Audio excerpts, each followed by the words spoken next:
What am I supposed to be laughing again?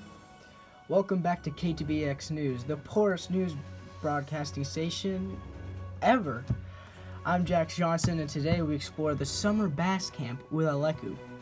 It is famous for bringing Basque kids together to learn of their heritage and their ancestors. It is named Udaleku from the Basque language. Uda meaning summer and Leku meaning place, summer place. Very smart. Today we look at some of the people that went into this camp and why it is so big and so famous. This is a 2-week camp, and this year is being held in San Francisco, one of the biggest places to have it. The first person we're going to interview is a very famous moose player that actually went to Udaleku and won. Now, here we go to Jack Lawson, who's going to have a special interview just for him. Thank you, Jack. And yes, that is true. I have Inigo Basabe right here. He's a very famous moose player for all his works and all the money that he's won for moose itself. How are you, Inigo? I'm good, Jack. Thank you for asking. And yes, it is true. I've won a lot of money from playing moose, but if it weren't for Udaleku, I wouldn't be where I am today. You know, when I went into Udaleku, I didn't know what to expect. I expected me to just be shy in the corner, and they're just going to teach us some Basque words, and that's it. But they brought us into this room and said, today you're going to learn how to play moose. And I never knew this. I was 10 at the time. And they handed out these cards, and they explained it to me. My teacher was very precise and taught me very well how to play moose. And over time, I learned strategies, and I learned how to play it. And it was very fun for me because I understood it. Me and my friends had such a good time learning it, and if it weren't for it, then I wouldn't be here now. That is very interesting. Now tell me, what makes this game so special? What do you really do in this game called Moose? The main thing I really like about this card game is that everyone can play it. You know, at first you're a little rusty, but over time you get to know it. When I was young, the first year I won in the tournament and lost first round. I did horribly. But I got determined, and I was able to teach some of my friends at home when I came back from Udaleku, and I was able to play a lot more and practice a lot more. And the thing that's really cool about it is that when you grow up, the more intense the game gets. Because if you go into Basque Center and go into a card room, you're going to see some old people, and they're very strict about the game. They don't joke around. They sit there in the cards, and they act like something huge is on the line, like $5 million. But it's very cool because everyone can play it. Over time, it's easy to learn, and it's really fun. You just get to learn how to bluff, play, and if you lose, well, you lose, but you'll win next time. Well, that's very interesting, Inigo. Now, we ran out of time, but is there anything else you'd like to say to maybe the new people that are going to San Francisco this year that might want to give some advice that are about to learn moose and about to go into Udaleku? Some advice for moose is pay attention to the teacher, because she's going to give you some very precise strategies that you're going to listen to. And if you don't listen to them, well, then you're going to hit a pretty bad hand from your own fault, and you can't do anything about it. And also remember, there is some skill to moose. Many people say, oh, it's 90% the cards you get, 10% skill. But with the people I play with now, the very, very skillful people that play moose, it's more 50-50. So remember to have fun. That's the main thing, but also stay serious because it's a very serious game. Well, for me at least. Well, that's very interesting, Inigo, and thank you for your time. Now, back to you, Jack Johnson. I'm on? Oh, thank you so much, Jack Lawson. Now, we have another interview with Jack Lawson, and today he's going to have an interview with a famous Basque speaker that went to Udaleku and actually goes to the Basque country a lot to speak, and he's very grateful for what Udaleku taught about Basque. To you, Jack. Thank you, Jack. And here with me I have Jesus Amarica. He's a famous Basque speaker, and he learned most of it Basque from Udaleku actually, and just the basics of it, and was like, that's very interesting. I'm going to continue learning Basque. And he eventually went to the Basque country and learned a lot of it then. How are you doing, Jesus? Thanks, Jack. I'm doing pretty good myself. But and everything you said was about true, yeah. Udaleku taught me a lot. You know, they're not going to teach you all the whole Basque language in the 2 weeks, but they're going to teach you the basics like colors and verbs and different stuff like that. And you know, I took that. I was like, this is a very unique language. Only 70,000 people in the world know it, and I wanted to be one of those. So I asked my parents, hey, do you have any money so I can go to the Basque country? And they said, you know, let's go this summer. Well, that's very good to hear, and it's good that Udaleku inspired you to learn this language. Now tell me, why is it so rare? Well, you see, Jack, back in about 1940s, there was a dictator named Franco, and he wasn't a pretty good guy. He stopped the Basques from showing their culture and talking in Basque and Basque dancing, and that was all prohibited, and they could only speak Spanish. So the Basques did what they could, and they eventually couldn't teach their kids Basque, so they resorted to Spanish, and over the generations, Basque started to die. Now, when Franco died in the 1970s, they were able to bring it back, but it was very hard. Kids in the streets were still speaking Spanish, and schools started to use Basque in schools, but that didn't inspire the kids. So people still know Basque, the kids still know Basque, and it's starting to strengthen, and people are starting to learn it again, but from Franco, it's just been dying, and it has made so low numbers. Wow, that's tragic. Now tell me, what did the teachers do that inspired you to learn this language? Well, I started when I was 13, and I didn't know what to expect. I just thought it was a Latin-based language that sounded close to Spanish, but when I started learning it, I learned it wasn't Latin-based, and it was completely different. It was one of the only European languages that survived all these years, you know? And the teachers were very good in explaining, oh, forget all the other languages you spoke. This is a very specific language and a very specific types of rules that go into this language. And they were very good, and they taught me, you know, the basics, colors and that kind of stuff. And I was just like, wow, this is so interesting. I just need to know more, because that'd be special for me to learn and for me to maybe teach others. Very inspiring. Now tell us, what did the camp specifically do that helped inspire you? It just taught me how special language actually is, and it taught me that it means a lot more than just a language, but it's kind of culture, you know. The whole culture around it is based around it. Songs have its lyrics in Basque.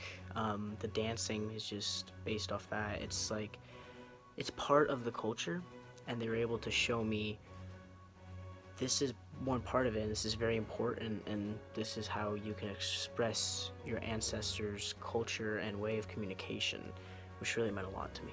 Well, that is very, very good that you had the opportunity to learn the basics and then inspire you to learn more of it. We're running out of time, but is there anything else you'd like to say for the newcomers that are going into the Udaleku for this year? Just actually try to learn it. Actually try to embrace and learn some new words, because it's not just a language, it's part of the culture, which is very important and very interesting. And plus, it's pretty cool to know some words of a completely different language. Wow. Well, thank you for your time. Back to you, Jack. Wow. Thank you, Jack, and thank you to Jesus. It's very interesting how some teachers from the actual Basque country come from Basque country just to teach these kids a very unique and rare language, and it's cool how it's just right in your city where you can learn it, and right at some universities where they teach it. Now, we're going to go back to Jack Lonson, where he's going to have another interview with a famous pala player. Pala is a type of Basque sport. It's kind of like racquetball, but a little bit more traditional. To you, Jack. Yes, Jack, I'm here with James Smith, the famous pala player that learned how to play pala at Udaleku. How you doing, James? I'm doing fabulous, man. And yeah, you're right. Udaleku is where I learned to play the most amazing sport in the world, pala. You know, many people think, oh, it's just like racquetball, but it isn't. One wall is completely taken down, and it's a lot bigger, and it's a lot more fun, you know? It's just very different, and I like it way better. Now tell me, what were your expectations when you went into Udaleku? What were you expecting? Well, I was just expecting, oh, we'd be given some paddles and then just hit a ball around.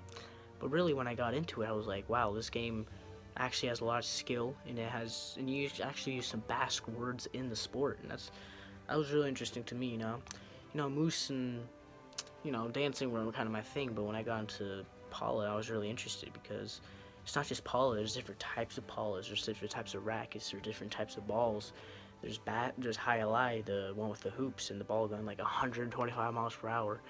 It's crazy, and it was really cool for me to experience that and have a professional from the Basque country come and teach us about it and how to actually hit the ball, how to get to your spot to where you should be, and how to communicate. And it was a very cool experience for me. I've never played polo, but it sounds very interesting. And tell me, how did the camp specifically inspire you to actually continue to play polo? Well, actually, the camp only kind of just gave me a little push into the actual sport of polo. I actually talked with the instructor we had for polo, and me and him talked a lot, and he actually gave me some lessons after that because he was still in town, and it was still in my hometown. So we actually hung out a lot, and I was able to play, and I got really good. And then I started going to tournaments, and I started playing some really good guys, and I was just able to do that. And Udaleku is what inspired that for me, It's not just a sport, but it's my ancestor sport, It's where people got together, got to watch a game. It's like the Basque American football, So it's very cool for me, and I'm really glad I went to Udaleku to inspire me to play the sport. Well, that's very good to hear. We're running out of time, but is there anything else you'd like to say? For the newcomers, just have fun, You're going to make some mistakes, but that's okay. That's how you get better, Just be ready to put you on your game face and play the hardest you can. Well, don't take it too seriously, but just have some fun with your friends and meet new people. Well, thank you very much, James. Back to you, Jack. Oh, whoops. Sorry, I was listening to My Tesai Tu. It means I love you. It's a song in Basque. Very catchy. Well, thank you very much, Jack, and to James for that really good interview. Learned a little bit about Paula. Now we have one more interview for you guys tonight, and it's with an actual aide that's going to be helping out this year to maybe give some advice for some of the newcomers. So, back to you, Jack Lonson. Thank you, Jack, and welcome to our final interview of the evening. Here I am with John. Now he's going to tell us a little bit of advice for you newcomers that are going into Udaleku this year and what you might want to know. Thanks, Jack. So, guys, the main thing you want to do when you go to Udaleku is just have fun. Many people just go in scared of what's going on. They're afraid they're not going to meet anyone, but Udaleku is a time for everyone, or Basque people around the country, to come together in one spot and to learn about their culture. It's very fun. When I went there, I met a bunch of new people, and I made a lot of new friends. That's what you need to know. You gotta be open, and you gotta make new friends, The classes are gonna teach you a lot about what went on back then, and what really created you to become the person you are today. It's just a good time for you to meet new people, learn about your heritage, and have some fun. Wow, John, you just said it all right there. I mean, I don't got any questions for you, but what kind of people are you meeting at Udaleku? Well, this camp is for 10 through 15-year-olds, so teenagers and kids, but you're also meeting some aides too. You're meeting some adult people that have a certain skill in the Basque heritage, such as Paula or Basque speaking or music or something like that. But it's very important to know that everyone around you is feeling the same. They're feeling scared, but you got to be open. And the people that you meet are all around the country. There's some from Utah, some from Idaho, some from Nevada, some from California. There's so many people and so many opportunities to meet new people, which is very important, and it's very good to meet new people and new friends that you have all around the country that have something in common with you, and that's what we really wanted to have at Udaleku. Wow, it's very well said. And I hope all of you out there that are joining Udaleku this year have an amazing time and meet a lot of new people, learn about your culture, and have some fun. Thank you again, John. Back to you. Well, thanks again, Jack. And so do you, John. Here we come to the end of our evening. I hope you enjoyed learning about Udaleku and the amazement of learning about your culture and the amazement of learning all the things that go into the Basque culture. And we all remember the people that came from the Basque country and helped us all and have passed on their knowledge, such as Grace Mainvil. We'll see you next time on KDBX News. What am I supposed to be laughing at again? Yeah.